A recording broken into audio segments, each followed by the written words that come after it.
Hello students, welcome to lecture 4 of evolution. So last lecture में हम लोगों ने जो बेसिक इवोल्यूशन था, बायोलॉजिकल इवोल्यूशन, वो कंप्लीट कर लिया था। केमिकल इवोल्यूशन के बाद बायोलॉजिकल इवोल्यूशन हम लोगों ने कंप्लीट कर लिया था। ठीक है। उसमें हमने ये भी देख लिया था कि कैसे जो है हम लोगों ने, अगर आपको रिवाइज कराऊं यहाँ पर, ये हम लोगों ने देखा था लास्ट, जिसमें हम लोगों ने सिंपल मॉलिक्यूल से स्टार्ट किया था और कैसे हम प्रोकैरियोटिक एंड यूकैरियोटिक सेल तक पहुंचे, जिसमें हम लोगों ने थ्योरीज की बात की और फिर कुछ एक्सपेरिमेंटल प्रूफ्स की बात की। ठीक है। अब हम लोग बात करते हैं अबाउट एविडेंस। ठीक है। हम लोगों ने इतने सारे थ्योरीज पढ़ लिए, इतने एक्सपेरिमेंट कर लिए, तो कोई अगर सिंपली एक इंसान के दिमाग में सवाल आएगा कि सर आप बोल रहे हो कि इतना सारा इवोल्यूशन हुआ, ये कुछ हुआ, तो कोई एविडेंस है आपके पास ऐसा कुछ कि भाई ये ऐसा जानवर होते थे या ऐसे मिले थे? तो कुछ एविडेंस तो होना चाहिए ना अर्थ पे।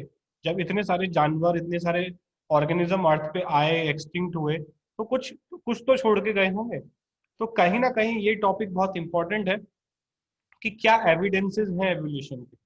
ठीक है। तो हम लोग इस चैप्टर में, इस वीडियो में जो है एविडेंस की बात करेंगे। अब एविडेंस किस तरीके के हो सकते हैं, है ना। अब मान लो जो चीज अभी नहीं है उसका एविडेंस हमें ढूंढना है, तो हम क्या ढूंढेंगे? In the respect of organism हम उसके फॉसिल्स को ढूंढेंगे। ठीक है। क्या ऐसा कोई फॉसिल हमारे पास है जो आज के जानवरों से, आज के प्लांट से मैच नहीं होता है? तो वो कहलाएंगे पैलेंटोलॉजिकल एविडेंसेस, जो कि फॉसिल्स होते हैं। उसके बाद फॉर मॉर्फोलॉजिकली एनाटॉमिकल एविडेंस कुछ है क्या? जैसे हमारे बॉडी में भी कुछ ऐसे एविडेंस हैं जो बताते हैं कि कहीं ना कहीं हम पहले कुछ और थे, वहां से आए हैं। कुछ वेस्टिजियल ऑर्गन्स है हमारी बॉडी में जो ऐसा बताते हैं कि ये पहले काम करते थे, अब नहीं करते हैं। ठीक है। उसके बाद बायो जियोग्राफिकल एविडेंसेस मींस कि सेम ऑर्गेनिज्म अलग जगह रहा तो उसमें कुछ अलग अलग चेंजेस आए, एडेप्टिव रेडिएशन हुआ। ठीक है। ये हम लोग डिटेल में पढ़ेंगे, यहाँ पे सिर्फ मैं पॉइंट्स बता रहा हूँ। बायोकेमिकल एविडेंस, कैसे हम लोगों ने बोला कि सर आरएनए वर्ड होता है, फिर डीएनए आया, ये मैं कैसे मान लूं? तो इसका कोई एविडेंस हमारे पास है, तो वो एविडेंस की बात इस पे हम करेंगे। एम्ब्रियोलॉजिकल एविडेंस, ठीक है, ये बहुत इंपॉर्टेंट है। ऐसा माना जाता है कि जो एक, जैसे ह्यूमन में अगर हम प्रेगनेंसी का टाइम देखें 9 मंथ्स का, तो वो जो 9 मंथ का प्रेगनेंसी टाइम पीरियड, अगर उसके हम लोग स्नैपशॉट्स ले पूरे 9 मंथ्स के, तो वो एक तरीके से हमारा पूरा इवोल्यूशन दिखाता है 9 मंथ्स में ह्यूमन का।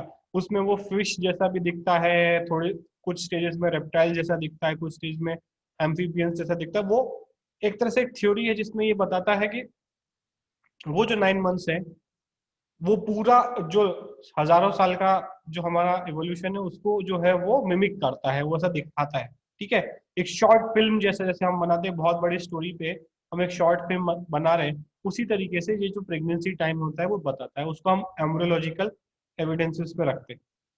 ठीक है। और दूसरा है evidences for evolution by natural selection. ठीक है।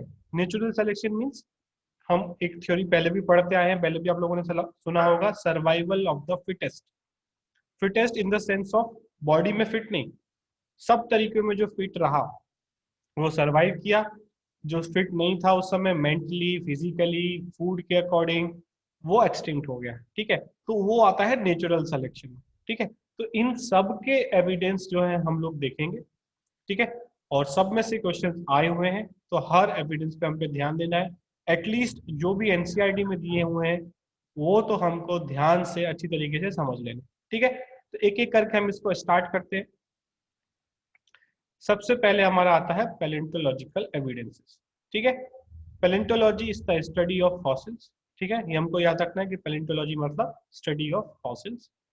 Fossils are remnants of life form found in rocks, earth crust. ठीक है। फॉसिल्स क्या है? जो पहले लाइफ फॉर्म्स हुए उनके रिमेनिंग्स हैं। ठीक है। जो कि डिग्रेड नहीं हो पाए किसी भी रीजन से, या तो बहुत ज्यादा ठंडी जगह में वो उनकी बॉडी पड़ी रही कि वो डिग्रेड नहीं हो पाए, वहां पर बैक्टीरिया या फिर और माइक्रो ऑर्गेनिज्म पहुंच नहीं पाए, या फिर वो अर्थ क्रस्ट में इतना नीचे चले गए कि वहां कोई ऑर्गेनिज्म उन्हें डिग्रेड नहीं कर पाया और वो हमको बाई चांस हमको वो मिले। ठीक है। तो fossils are written documents of evolution. तो फॉसिल्स को हम बोल सकते हैं कि these are the documents of evolution, ठीक है, एक तरीके से वो जो हिस्ट्री है वो इस फॉर्म में हमको मिल रही है, रिटिन फॉर्म में मिल रही है, in the form of fossils, ठीक है। तो फॉसिल्स बहुत इंपॉर्टेंट है इवोल्यूशन को समझने के लिए, और उसको समझ के हम आगे के लिए प्रिडिक्शंस भी कर सकते हैं कि किस तरीके से इवोल्यूशन आगे बढ़ेगा, ठीक है। तो सिर्फ ऐसा नहीं है कि सिर्फ हिस्ट्री पढ़ रहे हैं, हम हिस्ट्री को पढ़ के हम फ्यूचर को प्रिडिक्ट कर सकते हैं, फ्यूचर के बारे में बहुत सारी चीजें जान सकते हैं, ठीक है। जैसे कि to study phylogeny, evolutionary history और रेस हिस्ट्री, ठीक है। तो जैसे हॉर्स एवोल्यूशन हम देख रहे हैं, ठीक है। पहले इस तरीके से एकीफेस हॉर्स था 60 मिलियन ईयर्स अगो, फिर 40 मिलियन ईयर्स अगो आप देख रहे हो कि ये डॉग के साइज का था, ठीक है। फिर उसका साइज थोड़ा बड़ा, ठीक है, 40 मिलियन ईयर्स अगो, फिर 30 million years ago Merychippus, 10 million years ago उसका बोन देख रहे हो आप, बोन का साइज भी बढ़ रहा है, बोन की स्ट्रेंथ भी बढ़ रही है, उसका जो है वो डायमीटर भी बढ़ रहा है, ठीक है। फिर पाइलोहिपस, और फिर उसके बाद मॉडर्न हॉर्स, ठीक है। पहले वाले का अगर हम हाइट देखें तो 0.4 मीटर्स, और अभी जो है वो 1.6 मीटर्स, ठीक है। तो हाइट जो है वो भी एक तरह से 4 गुना 5 गुना बढ़ गया है, और बॉडी चेंजेस भी बहुत सारे आए हैं, ठीक है। अब आप देख सकते हो कि 60 मिलियन ईयर्स अगो से 1 मिलियन ईयर अगो ये स्टार्ट हुआ है, ठीक है। ठीक है, तो इस चीज पे हमको ध्यान देना है कि इवोल्यूशन बहुत स्लो प्रोसेस है, ये हमको हम ऐसे ही विजुअलाइज नहीं कर सकते, ठीक है। बट इसमें अगर हम देखेंगे तो कैसे एक डॉग लाइक स्ट्रक्चर से एक पूरा हॉर्स लाइक स्ट्रक्चर बना है, ठीक है। उसी तरीके से एलिफेंट में भी अफ्रीकन एलिफेंट देखेंगे तो उसका साइज थोड़ा बड़ा होता है, ठीक है, उसके टस्क थोड़े बड़े होते हैं। एशियन एलिफेंट वो अफ्रीकन एलिफेंट से थोड़ा साइज में छोटा होता है, उसके टस्क भी छोटे होते हैं। उसी तरीके से पहले एक वोली मेमोथ हुआ करता था जिसका फॉसिल्स हमको मिले, बट वो अभी नहीं मिलेंगे, ठीक है, वो एक्सटिंक्ट हो चुके हैं, ठीक है। तो कहीं ना कहीं ये इंटर रिलेटेड है, ठीक है। माइग्रेशन हुआ, वो ऐसी कंडीशंस में रहे कि कुछ एक्सटिंक्ट हो गए, या ऐसे कंडीशन में रहे जहाँ उनका साइज बढ़ा, कुछ ऐसी कंडीशंस में रहे जहाँ उनको साइज छोटा करना पड़ा अपना, ठीक है। तो ये इवोल्यूशन के अलग अलग एविडेंसेस हैं हमारे पास। उसके बाद ये बहुत इंपॉर्टेंट है to study the connecting link between two groups of organism. ये एक फॉसिल मिला, और इस फॉसिल ने दुनिया में एकदम जो है वो हलचल मचा दी कि व्हाट इज दिस, ठीक है। कुछ लोग बोलते हैं कि बर्ड है, कुछ लोगों ने बोला कि डायनासोर है, ठीक है। फिर जब इस पे अच्छी तो ये फॉसिल जो है जर्मनी में मिला था फर्स्ट टाइम, ठीक है, जर्मनी में मिला। फिर इस फॉसिल को जब स्टडी किया गया तो इसमें देखा कि इसमें जो है रेप्टाइल्स के कैरेक्टरिस्टिक्स भी हैं और बर्ड्स के कैरेक्टरिस्टिक भी हैं, ठीक है। वो हम लोग डिटेल में आगे देखेंगे। तो ये बहुत इंपॉर्टेंट एक फॉसिल हमको मिला, जो हम लोग बोलते हैं कि सारे ऑर्गेनिज्म एक ही ऑर्गेनिज्म से बने हैं, पहले सिंगल सेल ऑर्गेनिज्म आए और उसी तरीके से वो इवोल्यूट होते गए, ठीक है। तो ये आर्क्योप्टेरिक्स जो हम लोगों ने देखा, ये बहुत इंपॉर्टेंट फॉसिल था, जो दो ऑर्गेनिजम्स के बीच का एक लिंक जिसने कनेक्ट किया, ठीक है। कहीं ना कहीं रेप्टाइल्स और बर्ड्स को कनेक्ट किया, और हम मान सकते हैं कि दोनों एक ही ऑर्गेनिज्म से जो है वो इवोल्यूट होके आके बने, ठीक है। उसके बाद इसमें कहीं ना कहीं कुछ कुछ डायनासोर्स के कैरेक्टरिस्टिक्स थे, तो एक्सटिंक्ट एनिमल के बारे में भी हम लोग इन फॉसिल से एविडेंस इकट्ठे कर सकते हैं, इंफॉर्मेशन इकट्ठे कर सकते हैं। To study about geological period by analyzing fossils in sedimentary rock layers, the study showed that life forms varied over time and certain life forms are restricted to certain geological time span, ठीक है। तो कैसे वो earth crust पे मिल रहे हैं, उससे भी हम एक आइडिया निकाल सकते हैं कि वो किस टाइम में वो ऑर्गेनिज्म जिए होंगे, उनका टाइम पीरियड कि भाई ये इस टाइम में जिया करते थे, वो अर्थ क्रस्ट के हिसाब से रॉक्स में वो कितना ऊपर है कितना नीचे है उसके अकॉर्डिंग भी हम लोग एक टाइम पीरियड बना सकते हैं। और इस तरीके से ये बनाया हुआ है, इसको याद करने की जरूरत नहीं है, सिर्फ आप देख सकते हो, ठीक है। पैलेजोइक एरिया में, ठीक है, उसके बाद मीजोजोइक एरिया में कौन सा जुरासिक वर्ल्ड बहुत फेमस है, हम लोग देखते हैं जुरासिक पार्क मूवी आई है, ठीक है, जिसमें डायनासोर रहा करते थे। और उसके बाद सीनोजोइक एरिया, जिसमें एक तरीके से बहुत तेजी से इवोल्यूशन हुआ, और फाइनली जो है हम लोग ह्यूमंस ने अर्थ को टेक ओवर कर लिया, ठीक है। तो ये एक पूरा इवोल्यूशन का टाइम पीरियड है, और इसमें क्या क्या हुआ वो बहुत सारे फेजेस है, ठीक है। कुछ को हम लोग देखेंगे, पूरा डिटेल में हमको नहीं पढ़ना है। उसके बाद है morphological and anatomical evidences. Comparative anatomy and morphology shows that different form of animals have some common structural features। ठीक है, हमने क्या देखा कि अलग अलग ऑर्गेनिजम्स में जो बहुत अलग है ऑर्गेनिज्म, उनमें कुछ कॉमन फीचर्स है।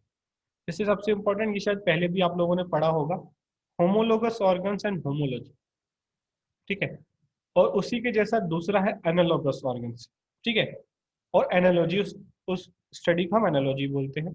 ठीक है, तो ये बहुत इंपॉर्टेंट है, एक एक करके दोनों को पढ़ते हैं हम लोग। होमोलोगस ऑर्गन्स क्या होते हैं?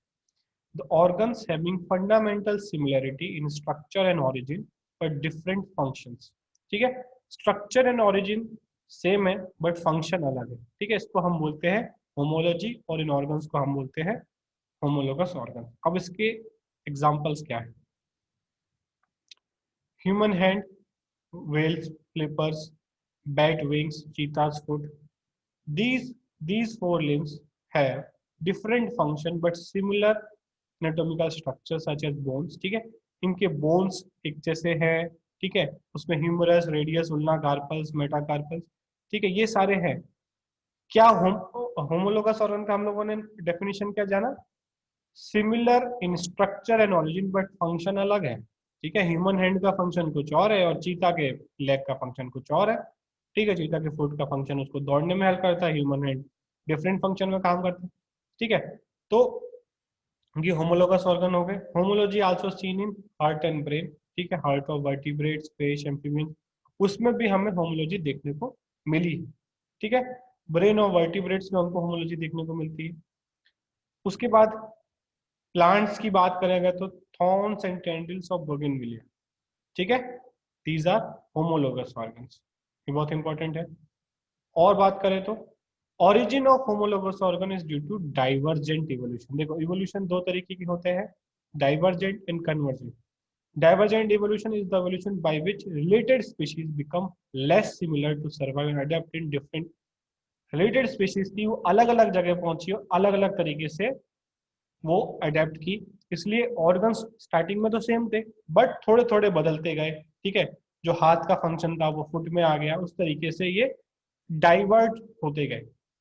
जैसे कैट फैमिली यहाँ पर हम देख रहे हैं। अब कैट फैमिली एक ही एंसेस्टर होगा, उससे कैट भी बनी है, उसी से लेपर्ड है, टाइगर है, चीता है, ये सारे कैट फैमिली में आते हैं। ठीक है, तो ये डाइवर्जेंट इवोल्यूशन कहलाता है। होमोलोगस ऑर्गन जो है वो डाइवर्जेंट इवोल्यूशन की वजह से बने, ये हमको याद रखना है। दूसरा जो एनालॉगस वाला जो है वो कन्वर्जेंट के बनेंगे। ठीक है, कन्वर्जेंट इवोल्यूशन की वजह से बनेंगे। ठीक है, होमोलॉजी इंडिकेट्स कॉमन एंसेस्ट्री। ठीक है, तो होमोलॉजी अगर हमें मिल रही है तो हम बोल सकते हैं कि इन सबका एक कॉमन एंसेस्टर होगा। अब बात करें एनालॉगस ऑर्गन्स की, the organs having similar function but different structure and origin. उल्टा है, फंक्शन सेम है, स्ट्रक्चर और ओरिजिन अलग है। वहां पर स्ट्रक्चर एंड ओरिजिन सेम था और फंक्शन अलग था। ठीक है, और इस फेनोमेना को हम बोलते हैं एनालॉजी। अब इसके एग्जांपल्स क्या है? Wings of insects formed of a thin flap of chitin and wings of birds modified forelimbs। ठीक है, तो ये हम लोगों ने देख लिया। यहाँ पे क्या मिला हमको? organs having similar functions but different structure and origin। ठीक है, फंक्शन सेम है, ठीक है, बट origin, ठीक है, और स्ट्रक्चर अलग है। ठीक है, और अगर बात करें eyes of octopus, retina from skin and mammals retina from embryonic brain. ठीक है, ये इसका एग्जांपल होगा एनालॉगस ऑर्गन के। डायरेक्ट क्वेश्चन यहाँ पर आता है flippers of penguins and dolphins. ठीक है, ये एग्जांपल हो गया, डायरेक्ट एग्जांपल आपको याद कर लेना है।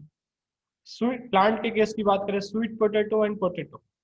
ठीक है, स्वीट पोटैटो मॉडिफाइड रूट है और पोटैटो हमें पता है मॉडिफाइड स्टेम है। ठीक है, ये भी analogous organ. Analogous organ means they are due to convergent evolution. उसी तरीके से और एग्जांपल क्या है? Trachea of insect from ectoderm and lungs of vertebrates, ये दोनों एनालॉगस ऑर्गन है। ठीक है, तो origin of analogous organ is due to convergent evolution. Convergent evolution मतलब is the evolution by which unrelated species become more similar to survive and adapt in similar environmental conditions। अलग अलग species थी जिनका कोई लेना देना नहीं था, बट वो एक इन्वायरमेंटल कंडीशन में उनको रहना पड़ा इसलिए वो सिमिलर होते गए, उन्होंने अडेप्ट किया, सब एक जैसे होते गए उस कंडीशन के हिसाब से। ठीक है, होमोलोगस में क्या था, सिमिलर ऑर्गेनिज्म अलग अलग कंडीशंस में चले गए, कोई अफ्रीका चला गया, कोई अंटार्कटिका चला गया, कोई इंडिया चला गया। ठीक है, तो अलग अलग उन्हें एनवायरमेंटल कंडीशन मिली तो वो अलग अलग गए, होमोलोगस ऑर्गन्स बने। यहाँ पर अलग अलग अनरिलेटेड स्पीशीज एक कॉमन एनवायरमेंट में आई और उन्होंने सिमिलर होना स्टार्ट किया। ठीक है, तो एग्जाम्पल्स और कन्वर्जेंट एवोल्यूशन कुछ और दिए हुए, fish, land reptile and land mammals are unrelated but they have evolved to more similar forms. ठीक है, तो फिश से शार्क बना, लैंड रेप्टाइल से इक्तियोसॉर और लैंड मैमल पे पोर्पोइस। ठीक है, तो ये अलग अलग अनरिलेटेड स्पीशीज थे, फिश है, एक रेप्टाइल है, एक मैमल है, और इनसे सिमिलर काइंड ऑफ ऑर्गेनिजम्स बने due to similar environmental condition. ठीक है, तो ये कहलाएगा कन्वर्जेंट इवोल्यूशन। ठीक है, उसके बाद बायोकेमिकल एविडेंसेस क्या है, organism so similar in proteins, genes, other biomolecules and metabolism. अब हमने ये देखा, बायोमोलिक्यूल्स हमने पढ़ा है कि सारे ऑर्गेनिज्म में वही सेंट्रल डॉग्मा चल रहा है, डीएनए से आरएनए, आरएनए से प्रोटीन्स, प्रोटीन का वही फंक्शन है सारे ऑर्गेनिज्म में। ठीक है, डीएनए का वही फंक्शन है सारे ऑर्गेनिज्म में, वो सारी इंफॉर्मेशन को कैरी कर रहा है। ठीक है, सिर्फ अगर हम वायरस को हटा दें, क्योंकि वायरस को हम लोग लिविंग में कंसिडर नहीं कर रहे हैं। ठीक है, तो कहीं ना कहीं ये बायोकेमिकल एविडेंस भी बता रहा है कि उसी तरीके से सब में हुआ है, क्योंकि सब में हमें वही सेंट्रल डॉग्मा देखने को मिल रहा है, सेम प्रोसेसेस देखने को मिल रहा है। किसी में ऐसा नहीं हो रहा है कि प्रोटीन से डीएनए बन रहा है या डीएनए से डायरेक्ट प्रोटीन बन जा रही है, ये सब में सेम है। ठीक है, यूनिवर्सल है। तो ये भी एक बहुत बड़ा एविडेंस है कि सारे ऑर्गेनिज्म इवोल्यूशन में सिंपल टू कॉम्प्लेक्स की तरफ गए और एक ही एंसेस्टर से सारे ऑर्गेनिज्म डेवलप हुए। ठीक है, तो ये कुछ एविडेंसेस यहाँ पर हो गए, कुछ और एविडेंसेस जो है इवोल्यूशन के हम लोग नेक्स्ट लेक्चर में डिस्कस करेंगे। ठीक है, इनको अच्छे से पढ़ लो और समझ लो। ठीक है।